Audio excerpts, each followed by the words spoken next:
Okay, good afternoon, dear participants. Thank you very much for postponing your well-deserved lunch break, for being here today. You are here to discuss the 2022 monsoon floods as they happened in Pakistan, one of the most destructive floods in recent human history, killing more than 1,740 people and shattering the lives of millions across Pakistan. And really our heartfelt sympathies and condolences for all the victims and people affected. More particularly, we will zoom in the floods as they happened in the mountainous valley of Swat, which is located in the northwestern part of Pakistan in the Khyber Pakhtunkhwa Province. My name is Matthias Bachmann. I'm from the Swiss Agency for Development and Cooperation with the Climate, Disaster Risk Reduction and Environment team there. I'm a development practitioner and I'm interested in DRR mostly for its linkages to poverty reduction and sustainable development. So what are our objectives today?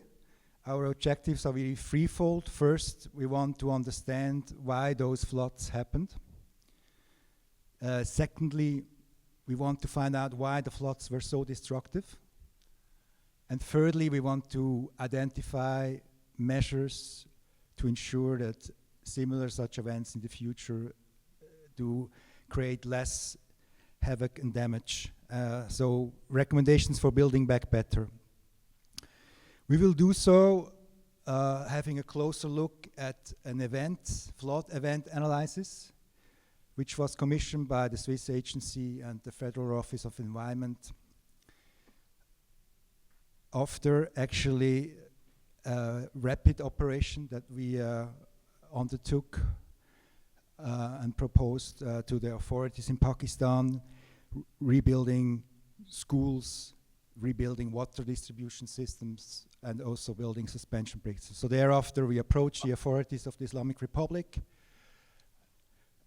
to do such a study in collaboration with the national and provincial disaster management authorities, as well as the National Center of Excellence in Geology of the University of Peshawar. So we will first hear from the lead author, Christoph Lehmann.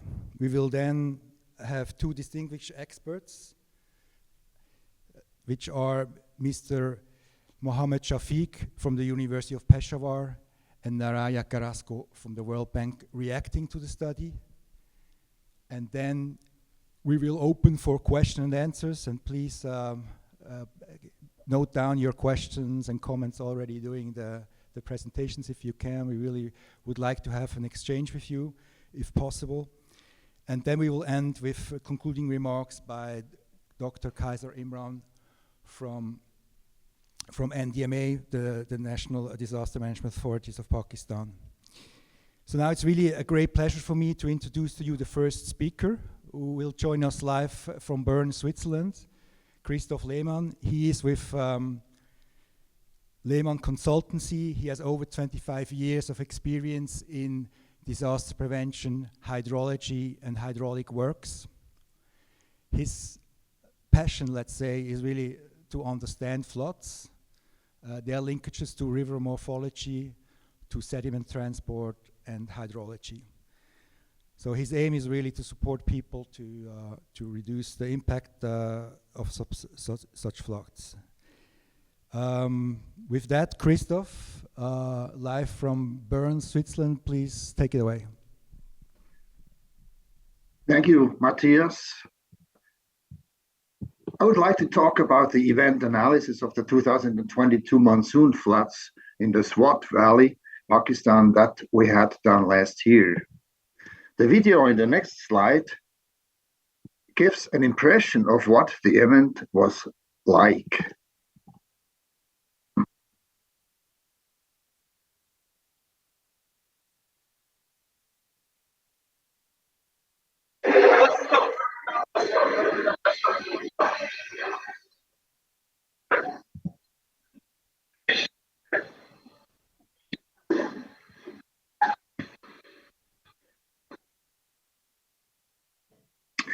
Not only one building collapsed, there were hundreds of them, and many people died during the flood.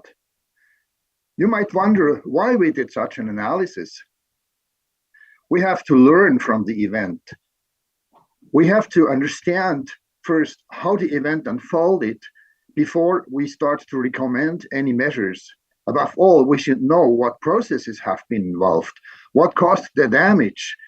We also have to find out if there is a residual risk after the event. And finally, we know that as we know what happened, we can start to recommend measures. Looking at the right side of the slide, we see the Swat Valley as a quite small area in Pakistan. It is a mountainous and very crowded area. About 2.3 million people live there. The area is about 5,000 square kilometers only. Before going to the field, it was important to gather as much information about the area and the event as possible. Data is an important factor. Unfortunately, there were not many data around. We got data in the graph we can see here from the University of Peshawar. The graph shows the annual peak discharge of the Swat River. Measurements started in 1961.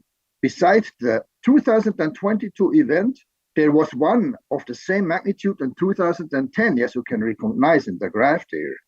Later during our work, we learned that there was another event of the same magnitude in 1929. So we had actually 3 events during the last 100 years, the last 2 very close in between 12 years. So the question was, if this event in 2010 influenced this event of the event of 2022, and we will see this in the next 4 slides. As we can see here, a small town called Vankial. This photograph was taken 2009, just 1 year before the 2010 floods. We see a small river, this is a main river, this is a Swat River. We see a tributary river, and we see that houses, settlements are constructed close to the river, and also the fields are close to the river. And now we had 1 year later, this event, 2010, and the picture shows after this 2000 event that everything has vanished. The houses has been gone, the fields have been gone, and the river has taken his floor, his space he needs all the time, again, like it had maybe hundreds of years ago. A few later, in 2017, buildings have been reconstructed at the same place as before. You can see this where it is marked in red. And then after the flood of 2022, we see almost the same constellation again, like in 2010. The buildings have been vanished, and the river again has claimed his space. On the photo, we also see that there was a huge amount of debris transported and accumulated by the Swat River. An important part of debris was transported into the Swat River by debris flows. The University of Peshawar calculated about 300,000 cubic meters of this debris flow at the Ariani place. On the photo, we see that there was a huge amount of debris a huge amount of debris was accumulated. At the right picture, you might see humans, less than 2 meters, and the accumulation was finally up to more than 15 meters. As such huge amounts of debris come to the river by a sudden input, and temporal dam was formed, and upstream a lake was formed. That means that debris will be accumulated in the lake. The riverbed will go up, with the effect that settlement there and the fields will be flooded. But once the dam breaks, the water of the river goes downstream and erodes banks and destroys infrastructure, like we see is the houses and the road. You might see the house there just at the bank, the eroded bank, and you will see and you're sure that these houses cannot be used anymore. People had to go out of it. And we see also the road of the Swat Valley that was completely washed off, and they partly reconstructed it so that traffic might move. Another space, a little bit more in the south, we have a small town of Bahrain. And I would like to show you with this picture that was taken in 2004, 4 points. Point 8, you have to see there is a small rock, and remember that rock for the next slide I will show you. And point B, we have the difference between the river and the settlements and the house. And the point C, you might see the first floor, there have been restaurants, there have been small businesses in there. And point D, it's important, just check point D in the background. We have the landscape, how it looked just before the two floods of 2010 and 2022. Now, next slide was taken last year. And as we remain with point D, we just see that the forest has just almost vanished. And we see at point A, this rock is now almost in the water. The difference at point B between the river and the house have completely vanished, has gone. There's no more difference. It's just the river is now at the height of the settlement. And C, in the first floor where the restaurants were, where the small business were, they're just flooded and underwater now. So what was actually the effect? In 2010, we already had quite a lot of debris accumulated, but we need quite a lot of discharge to reach this damage line, to reach the houses, you know. But after the 2022 event, at the right side of this slide, we see that a lot of debris has been accumulated again. All this debris was accumulated in 2010. 2022, we had a lot of debris again, but it needs a small discharge in 2023 and the following years just to reach the damage line. So what is another effect of this? This graph shows actually the time down, and the left side, the discharge we need to reach the damage line marked in gray. The longer the arrow, the blue arrow is, the more discharge it's needed to reach the damage line. That means the settlements, to flood the settlements. And at the right time, as the bed level with these accumulations will be in the river, the higher these accumulations are, the less discharge we need to reach the damage line. But this has also effect of the recurrence interval of damages. As we have the left side, maybe we have every 50 to 100 years, we have a risk of damage. But at the right side, this has gone to maybe 10 to 15 years only. So just to see in the future, we have seen the risk of damage has increased dramatically. But we can not only blame nature for, human also is a problem. I see this picture, I show you this picture here taken in Kalam before the 2010 floods. Kalam is a nice place in the north of Swat Valley, and it's a touristic place. People go there, have vacation. It's a beautiful landscape. Next picture I will show you was taken last year. You know how it looks now. In between, you know, people have gone and they constructed in the riverside, all their constructions, their buildings, and many hotels have been constructed in there.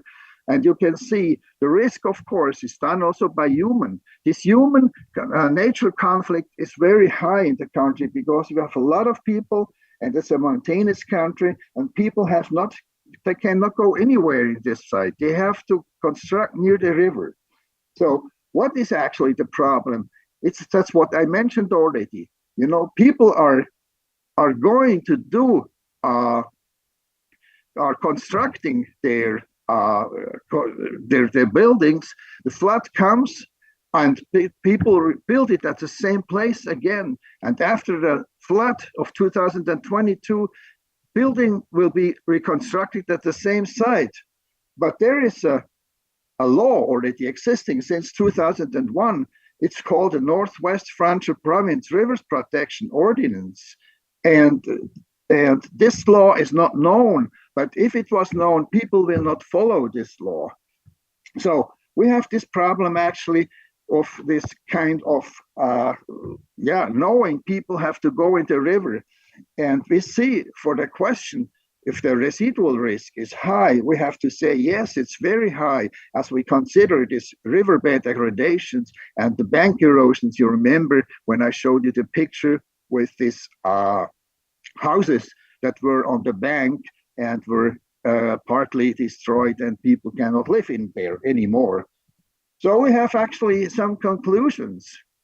I think the first and important conclusion is that an event like we had 2022 and also one we had like 2010, these kind of events are too big to control by human.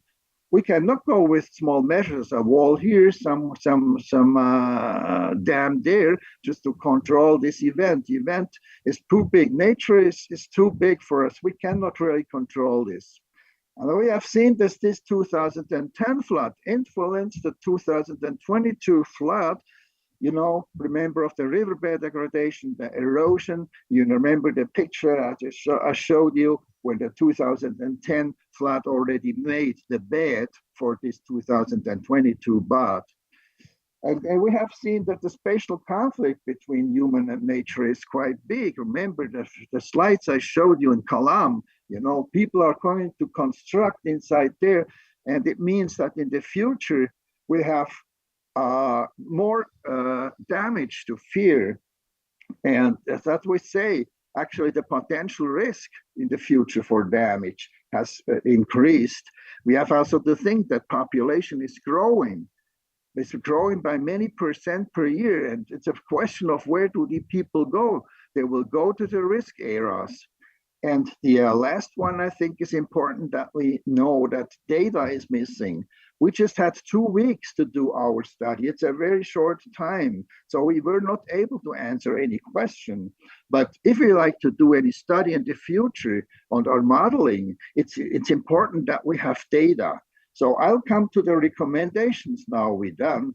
And one of the most important is that we have a capacity exchange, capacity development, and the knowledge exchange. We have to know about in Pakistan, they're a very high-class university. They're on a world class. They have scientists of international level. So everything is actually there. But I think it is important that both, you know, that we can learn from them, from their experience, and we have maybe some experience we can also share with them. So I think it's important that we have kind of a knowledge exchange, and we can intensify this knowledge exchange for the future. But it's not only this one. No, we have the scientists, we have the engineers up this level, but there is a gap usually to the people down that needs help. You know, the people in the provinces, you know, maybe engineer is working there, but the people that are in risk, that we can also share our knowledge with them. It's not only a problem in Pakistan, it's a worldwide problem that there is always a little big gap after what we know, that scientists know, engineers know up there, universities know, but it doesn't go down to people that really need it. So we have to try to intensify this. And something else is important, that we have to try to do our multiple hazard risk mapping. What do I mean with this? We have to reach the political level. We have to show at the politics, you know, who is in risk, who is high risk. So we can go to a community and do a risk mapping. We can show maybe we have 100 houses halfway in high risk, maybe 50 houses are in medium risk. So we can really show what's on with these problems they have in their country. And as I mentioned already, for future studies, it's really important that we have data. Of course, there are data by satellite or whatever, but we have to verify all data by ground stations. So it's needed that we have ground stations about precipitation measures, that we can also measure discharge, as I show you in the graph at the beginning of my talk. And something else is important, that we have more coordination in the river management. You see here 2 walls, maybe one rich man at the left side of the slide has constructed this second wall there, this stone wall, and derives the water directly to his neighbor. So it's important that we have an authority that could really coordinate river constructions. And last but not least, a sustainable forest management is important. We have seen the picture, you know, where this forest almost vanished. And it's important that we can really do a forest management. This will not prevent any kind of large events, but it could reduce could reduce sediment erosion and sedimentation. So I think this is also an important issue. So, ladies and gentlemen, thank you very much for your attention. If you have any questions later on to me, my email address is indicated here. And there is a download, there is a report you could download for free, and the link is indicated in there as well. Thank you very much. Thanks a lot, Christoph,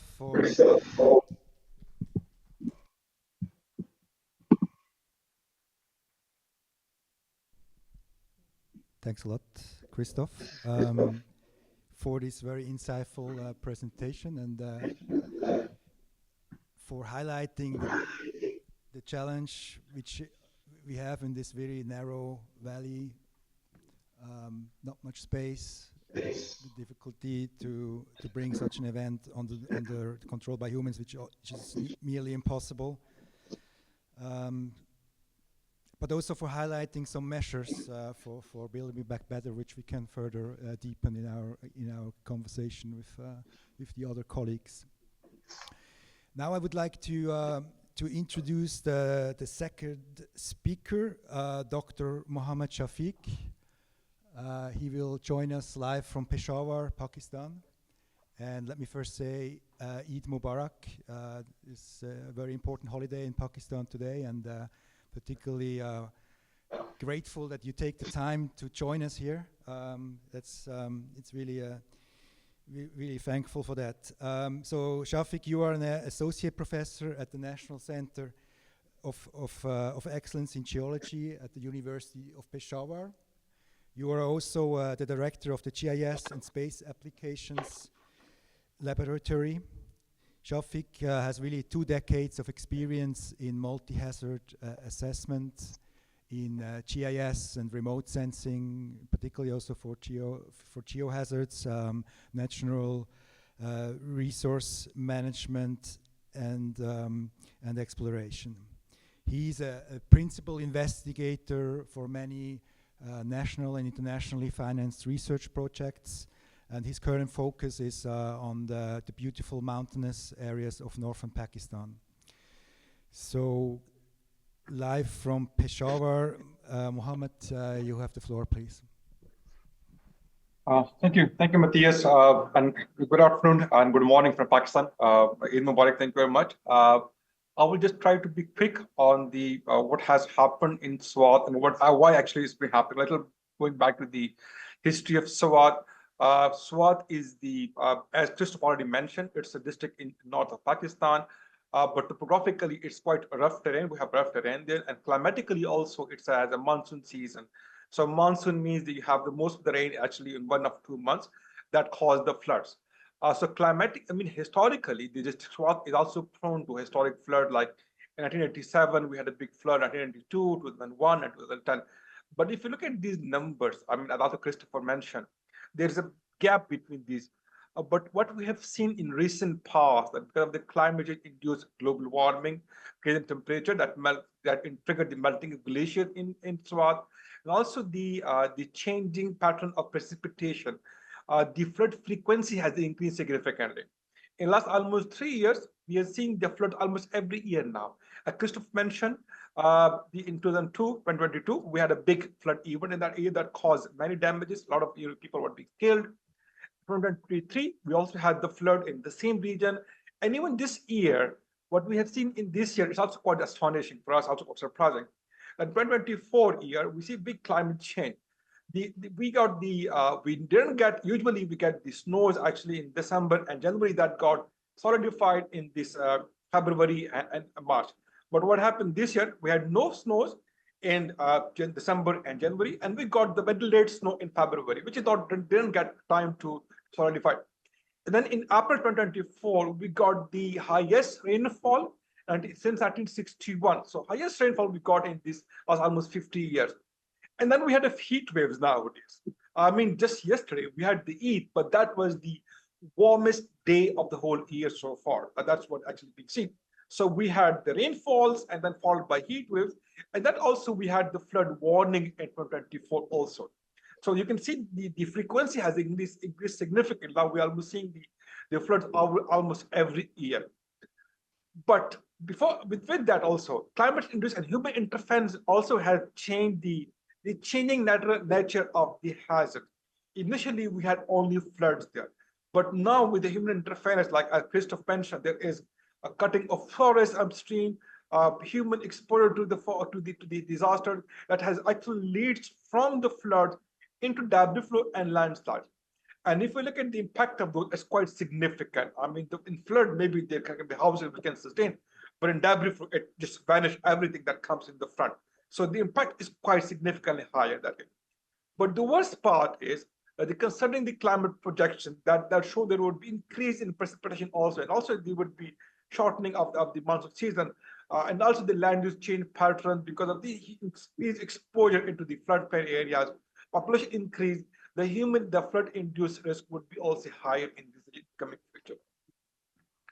But plus with that also, we also see with climate change, there's also human which are also responsible for this disaster and vulnerabilities.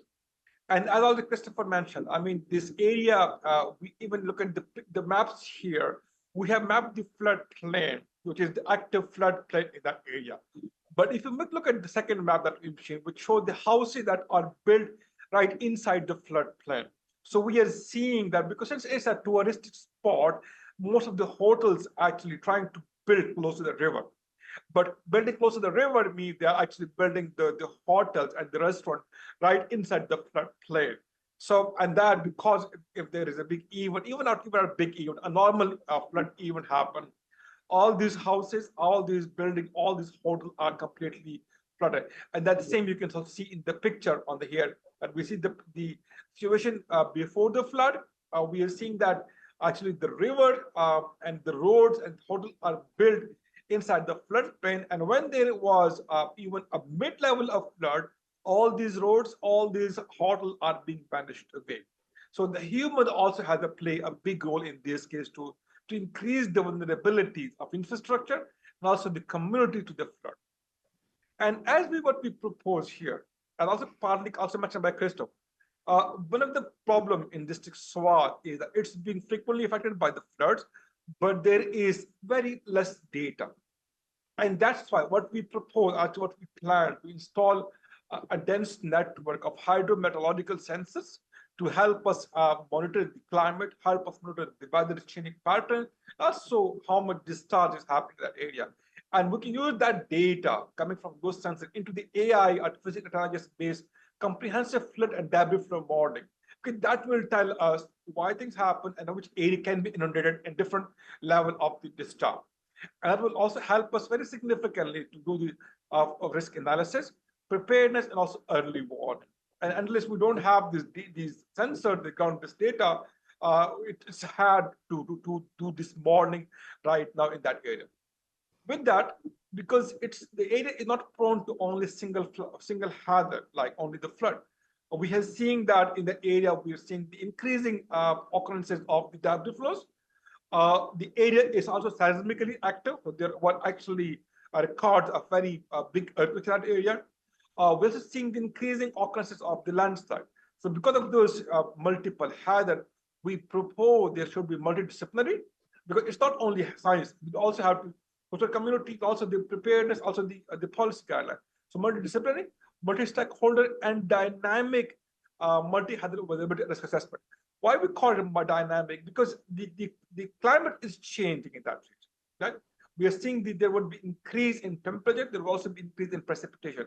So we want to do the modeling, the multi-hazard modeling, considering the future climates.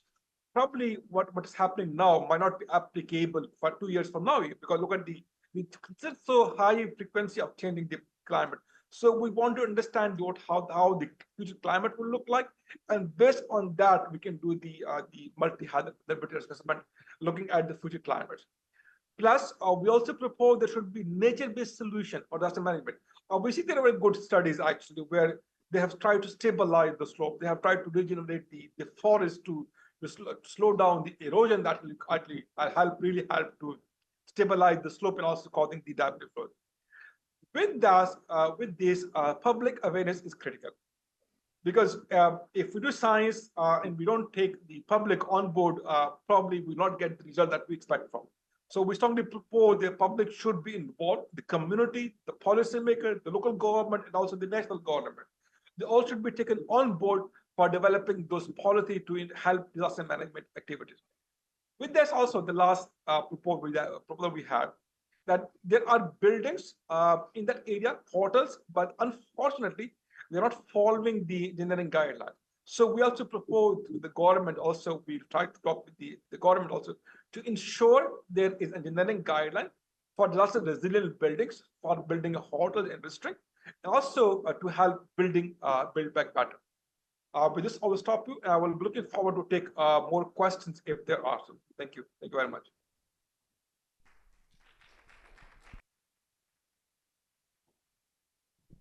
Thank you very much, Shafiq, also for highlighting additional points. The whole question of land use changes, the challenge of population growth, but also for highlighting the linkages to climate change, which appears to intensify the magnitude and frequency of such events going forward. So that's an important consideration to take into account, of course. But also, thank you for highlighting additional measures also in the area of disaster risk management, the interplay of different levels of government and institutions, as well as the natural-based solution, which is, I think, a topic which is very much discussed here also at this conference. Before opening for question and answer, we have a third speaker, Naraya Garasco. She is here in the room. And Naraya, please, yes, join us on the stage. So Naraya is a senior disaster risk specialist with the World Bank, the Urban Disaster Risk Management, Resilience and Land Global Practice. Before, she was also working at GFDRR. Naraya has over 15 years of experience in disaster risk management, mainstreaming disaster risk management in different sectors. She currently focuses on Haiti, country in the Caribbean, of course, which is very prone to different kinds of disasters. But Naraya had assignments in different parts of the world, including also, for example, Central and Western Africa. So Naraya, I'll join you here on the floor. Thanks again for being here. How are you? Is your mic working? I think you have to. Yes. Great, yeah. Naraya, well, to start off, I just would like to ask you what are your main takeaways from this study, particularly with regard to building back better and the use of this kind of event analysis for the prevention and recovery phases. Thank you, Matthias. Thank you for inviting me to this session. And just like also a little background, before I used to work also for SDC and the Swiss Corporation in Switzerland. So that's why we have the connection, and just reminds me my time in my former life when I was working for the Swiss government.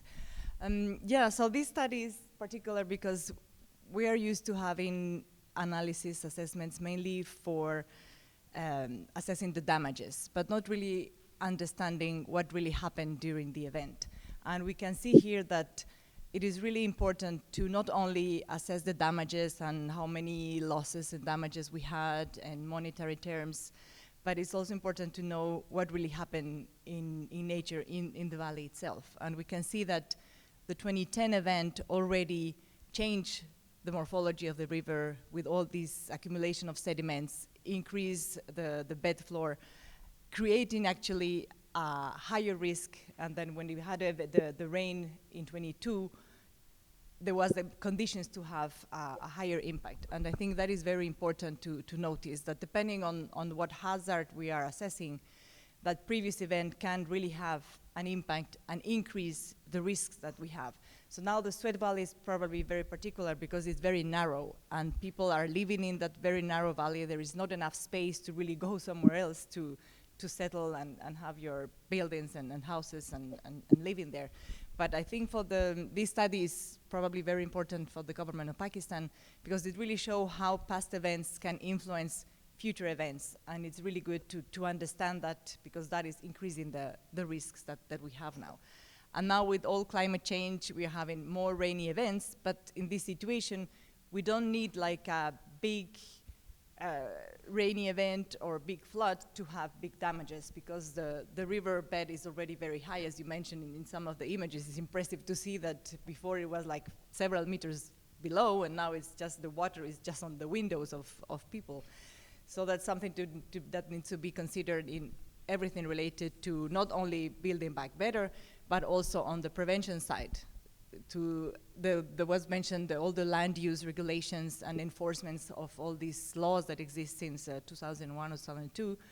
And probably that all these policies, they also need to be reviewed because probably now the situation for morphology is different. And then maybe these 200 feet that they indicated you don't need build, you need to build further away from those 200 meters from the river, but now maybe that's not even valid anymore. So you need to change your policy according to what was changed in your reality, where you are now in the valley. So that's why it's very important to understand what happens and how those previous events influence future events so they can really inform decision-making at the level of a government, but also people around that they really need to understand that probably living in those areas is maybe not possible anymore. And then it's a big change to think also culturally, people who live there for so many years and suddenly they realize that living there is too dangerous, so you need to move upper in the mountains or change. I mean, it's big changes and big decisions that people living there and government authorities needs to make.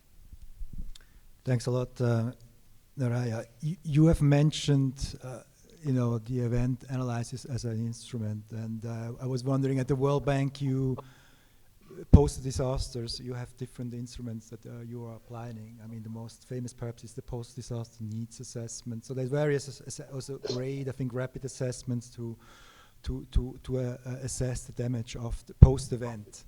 So where do you think what is the niche for kind of a labor-intensive, on-the-ground kind of study like this one in comparison to other approaches that the World Bank uses, in particular with regard of informing the recovery phase?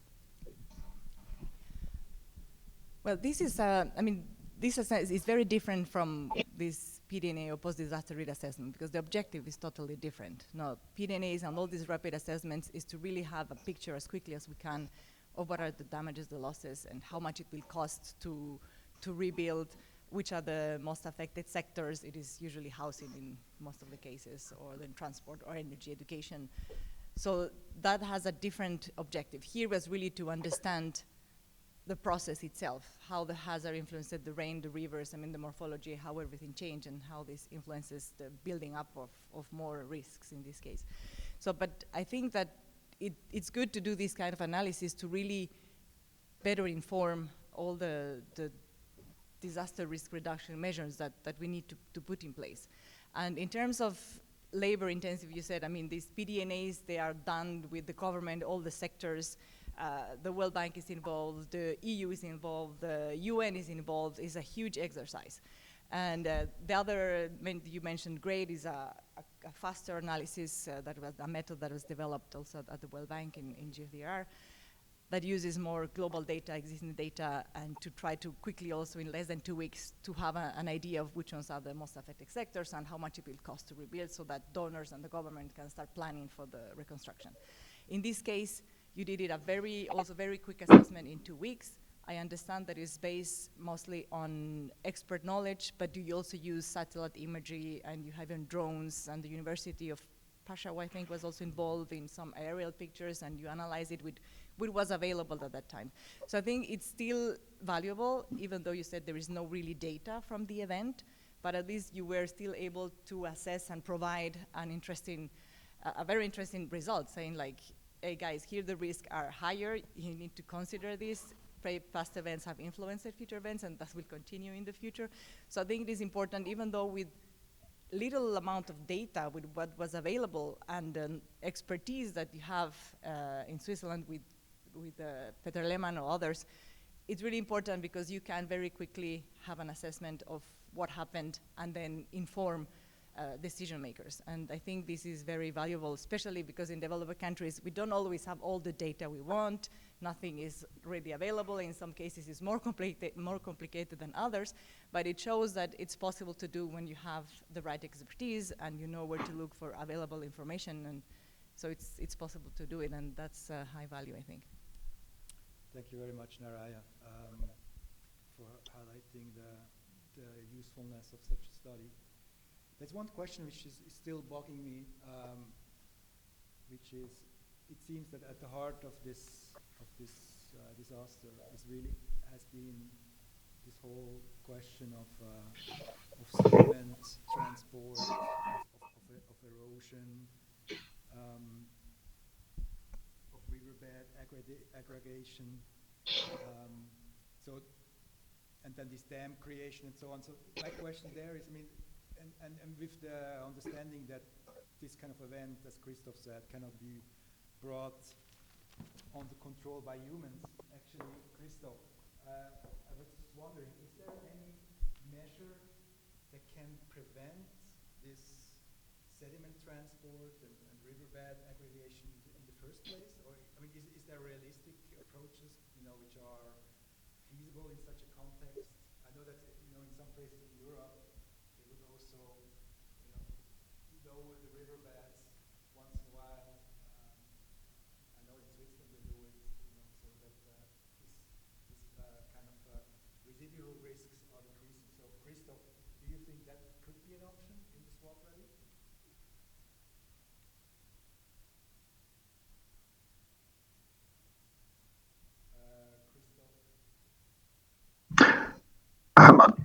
Matthias, can you hear me? Yes, we can hear you. Matthias, your sound has gone. Oh,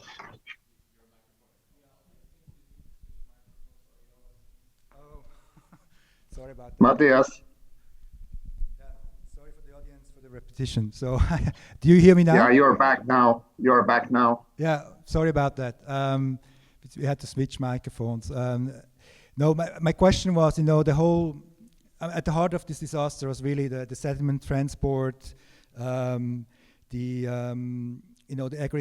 aggradation of riverbeds, the debris flows, etc. And my question there was: is there a way to prevent that from happening, so that the riverbed doesn't, increase in height? Or is there perhaps a way to, once the riverbeds are increased in height, that we can lower it again? I know in Europe, and as you know, also in Switzerland, some valleys do that. They lower the riverbeds once the sediment transport was too considerable. Do you think that would be an option in the context of the Swat Valley? Well, we have to see actually what is the areas, As we compare Switzerland has quite small areas, small catchment actually. If you have a small catchment, maybe 10 square kilometers, you can do sediment traps, whatever. And if you control your sediment in the side valleys or with sediment traps, the less sediment will go in the main river. But as we have a large area in there, we're talking about 5,000 square kilometers and very huge, a very large river.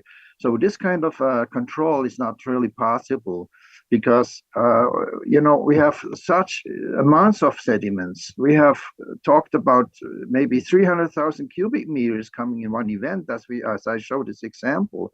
And it's really too much to control because this was just one example. We had various of these debris flows taking sediment in. So actually it's nature, and this cannot, in my opinion, cannot be controlled. Thank you, Christoph. This is just a point I wanted to clarify. Before opening actually for questions, if there are any in the audience, comments, questions, please. We have several. Start with you. Yeah, sorry. Please introduce yourselves shortly before you ask your question. Good afternoon. My name is Jerry. I'm with Asian Disaster Reduction Center. So I just want to go back to what you mentioned in the beginning as the objective. One is to understand why, and then second is why it's so massive, the impact of this flood.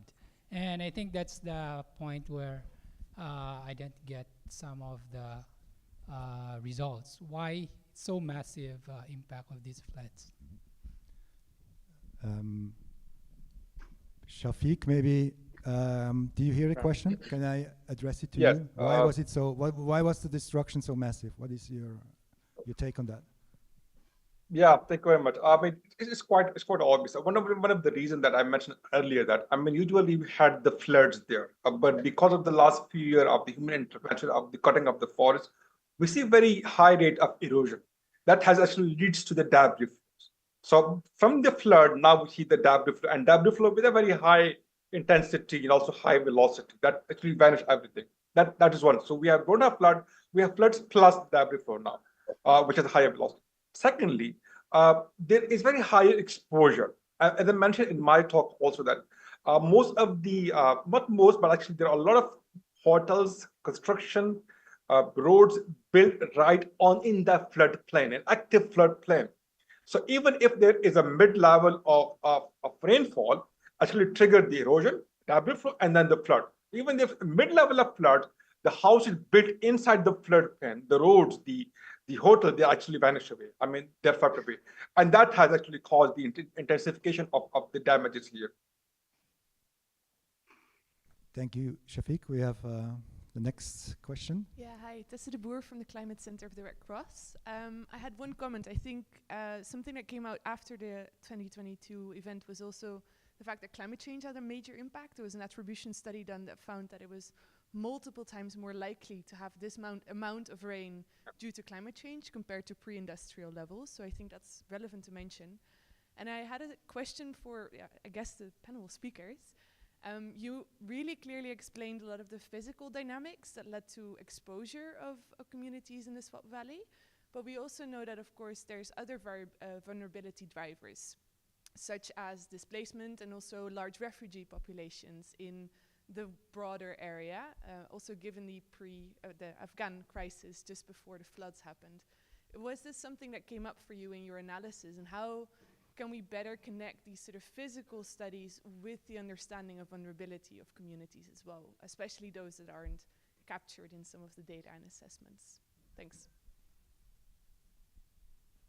Thank you very much for bringing in these new considerations also of displacement and the Afghan population. I'm not sure is anybody particularly keen to answer this question. Maybe Shafiq again. I mean, you live in Peshawar, which is on the doorstep to Afghanistan, and you're very much familiar with all this dynamics, IDPs in country. So maybe you could answer this question, please. Well, thank you very much for bringing it up, actually, because if you focus on the general Pakistan, yes, I mean, IDPs has a big issue because of, this movement, because of multiple reasons, terrorism, climate change, also the lack of water. But if you focus on the Swat, actually, we didn't find that issue very big. But of course, there's a problem, actually. People who were used to live in the upstream of the area, because of the melting of glacier, they don't get the water now. So they're actually moving into the down country, down valleys. So everybody wants to live next to the river, actually. And that has caused the internal displacement inside the valleys. So if they move in the valley, there is no safe place. I mean, because I would not say there is no safe place, but actually they mostly tend to live in the floodplain, right? Because close to the river. So that increases their exposure. So yes, because of the internal displacement of moving from the upstream into the valley, they increase their exposure to the hazard. That's one of the reasons to increase the vulnerabilities. But generally, people coming from Afghanistan, we see very few people coming from Afghanistan. Mostly the actual people are locals, so they belong to the area. But of course, they tend to live in the valley up. That increase their exposure and also their vulnerability to the hazards. Thank you, Shafiq, for these clarifications. I have the gentleman there. Yeah, thank you very much, and thank you very much for putting together this very interesting panel. Thank you for the panelists. My name is Thomas. I'm with the Anticipation Hub, and I actually have 3 questions. So the first is to the aggradation. This is something that we observe every time when we have just a massive rainfall event. Is that correct? Because I'm not so familiar. The second question is also, do we see this aggradation then throughout the entire riverbed, or is that having peaks in some places and others remain at the same level? That would be the second question. And the third question, what do we observe in the past 1.5 years since 2022 in terms of reconstruction, going back into this 200 feet or not? So what are we observing since then? Because, I mean, it's an impossible choice. I mean, it's my livelihood versus my risk. And I mean, we see that so many times. So what are we seeing since then? Thank you very much.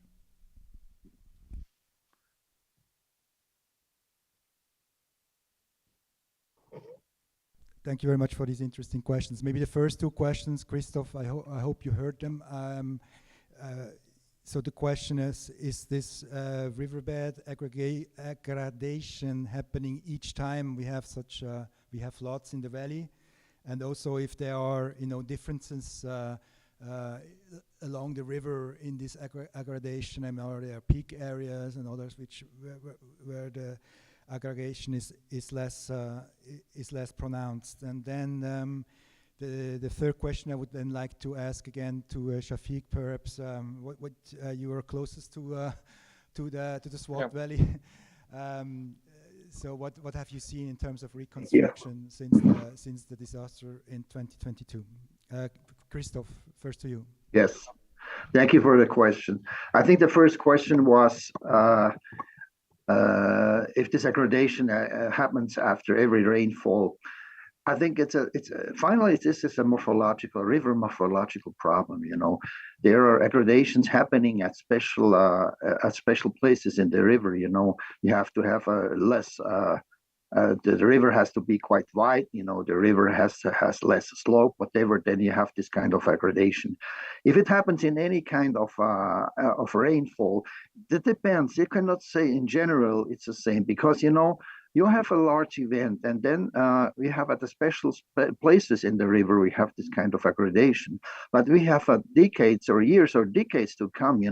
This aggradation might be washed away by water by and by. So it depends a little bit how it is and what kind of rainfall it is. So we cannot actually generalize it that every rainfall we do any kind of aggradation. So it depends the space. And the second one was if there are special places for riverbed aggradation. Is that correct? Matthias? Yes, that's the question. Yes. If there are differences in different parts of the river in terms of riverbed aggregation, like yes, peak areas. Of course, yeah, exactly. If you have a long river, we have maybe hundreds of kilometers of a river, Swat River, from old north to south, and it changes all the time. We have, we have sections, we have aggradation, we have sections, we have erosion, we have also sections that nothing happens, that no erosion, no aggradation. So that changes. So we can actually go and map riverbed sections. We believe that they will have erosion during a large event, and we can map sections we believe that will be aggradation. So as we have seen in Kalam, there is the typical aggradation section. So I mean, if you're going to construct your house in there, you always have to fear that it will be flooded, because the riverbed will stay at this kind of stage at that time. And then there is in others, and more in the south, if the slope is a little bit bigger, larger slope, so we have more erosion. You can map these sections that you are sure there's erosion. So there are typical parts of the river you can already say, okay, we'll have some aggradation or erosion. This is possible, yes. Thank you, Christoph. Shafiq, very shortly on the reconstruction question, please. Yes, if I just make one comment on the previous question. I mean, yes, there are some specific watersheds where we see a lot of erosion, of course, a lot of degradation. I mean, so that can be very easily mapped and defined, and also we can know the reason why there is high erosion. Coming to the post-disaster situation, it's quite unfortunate. I mean, the problem is that we know where we had the flood plain, but we've seen the reconstruction actually also happened again at the same location. And so that's why we are saying that there has to be a strong enforcement of the laws that stops the construction of the building and infrastructure right in that active floodplain. Thanks a lot, Shafiq. We're actually advancing in time, but I have one more question for Naraya. And we have heard by Christoph also the need for capacity development. Now, this has been like a study, undertaken by a Swiss expert, and it was really a great study. But ideally, this kind of study could be undertaken as well by the local stakeholders. So we could localize this kind of approach that local stakeholders can undertake such studies autonomously. With the experience you have in different contexts around the world, in Haiti and elsewhere, what do you think is needed for that to happen? That this capacity can be put in place? Thank you. Well, that will depend on the country we are talking about, because probably Pakistan have bigger capacity, more capacity than Haiti or other countries. It depends where we are. But if we have countries where you have universities, I think it's a good place to start in building that capacity, or professionals, so that they can improve their knowledge and their expertise. But I mean, that needs the awareness and the willingness of the governments and universities to take on this challenge, and also partners to support increasing that capacity, because that's very important. And in the long term, it's better if each country has a capacity to do these kind of assessments. But I was wondering also that even if you have data, great. If you don't have data, but still it's important to have a systematic approach when you do these kind of assessments, especially if you're using human expertise. So I was wondering, it would be interesting to have like the approach that you did, if it's possible to develop some sort of guidelines or some sort of basic like checklist to follow. I mean, if you want to have a systematic approach and analyzing this based on expertise, what does it mean? What are the things that you were looking at, so that you make sure that even if it's based on expert knowledge, or even including communities, they also know the region and with past experiences, if it's still possible, because climate change, of course, is changing the whole scenario.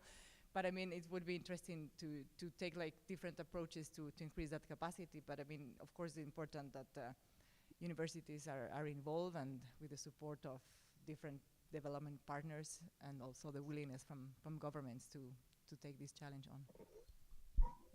Thanks a lot, and that's a recommendation I'm gladly taking back to my colleagues at headquarters as well. With this, actually, I would like to introduce our final speaker who will hold concluding remarks. It's Dr. Khyber Imran. He's from the National Disaster Management Authority, NDMA.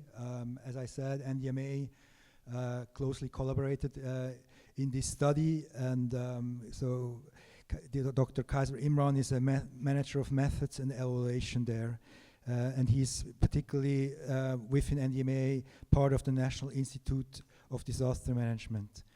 So Dr. Khyber Imran, Eid Mubarak to you as well, and great thanks for being for sharing your time here today.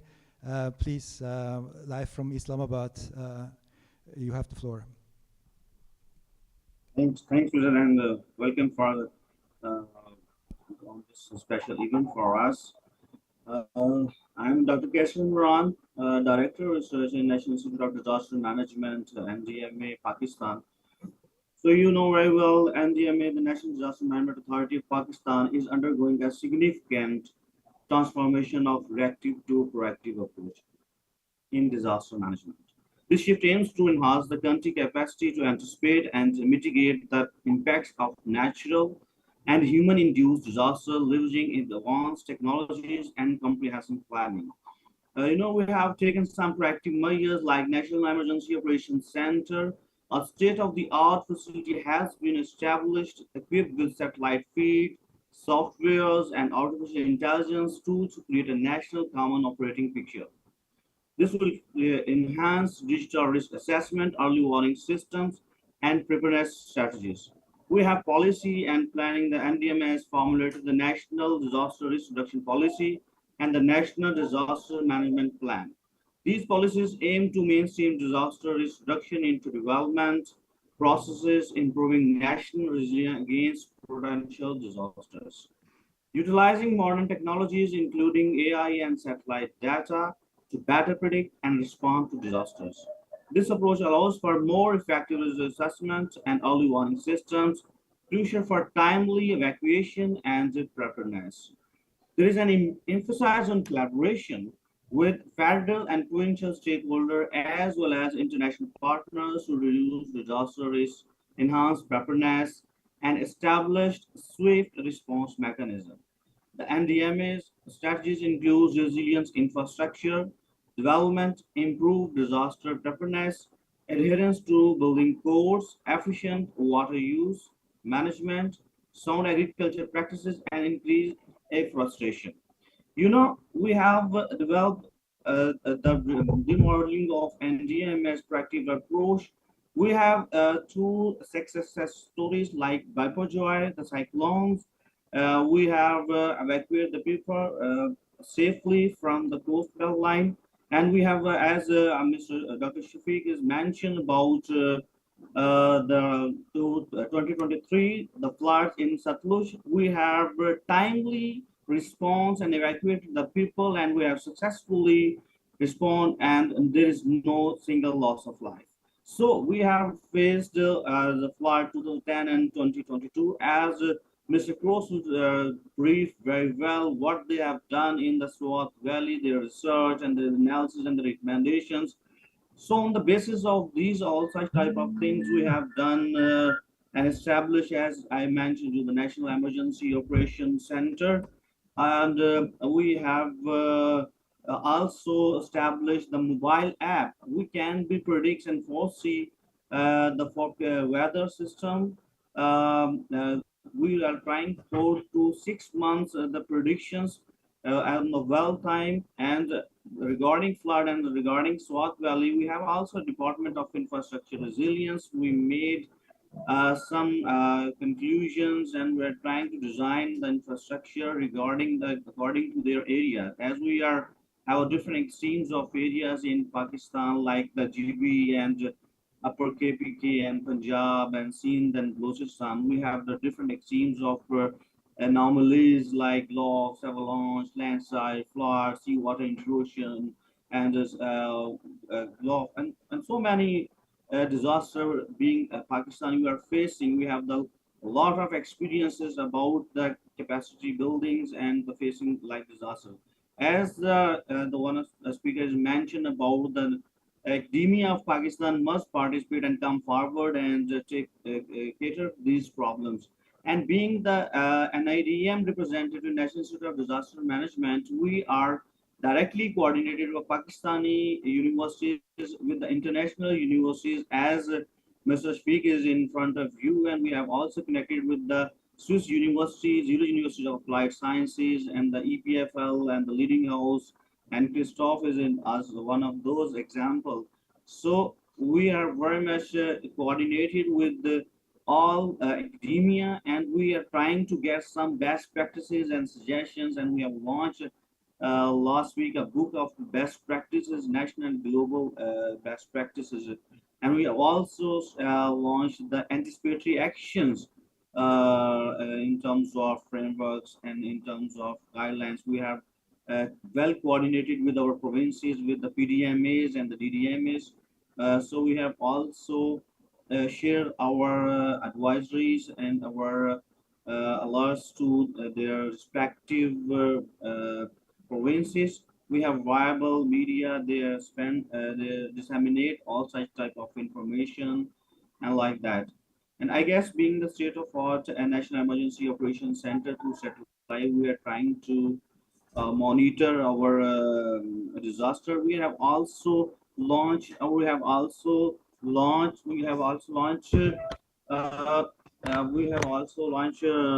Mobile National Emergency Operations Center, as we are facing in the Swat Valley flood. So we want to be the replication of NEUC in the respect like we are facing in the GB Gilgit-Baltistan or Upper KPK. We are have no signals and no satellites. We can send our mobile when we have with the well-equipped satellites instruments. So these are the measures and taken by the NGMA, and we will be cater in future, and we are trying to best mitigate these practices. And this is from my side, I guess. Is there any question? I'm here to be answered. Thank you. Thank you very much, Kasil. Unfortunately, we can't take any more questions because we have to vacate the room now. But thanks a lot for joining us from Islamabad. And I would like to thank as well the participants that have joined the session. Thanks for your attendance. And thanks to all the speakers, of course, Christoph, Jacques, Dr. Kaiser, and not least Naraya, who has joined us here in the room. Thanks a lot. Thank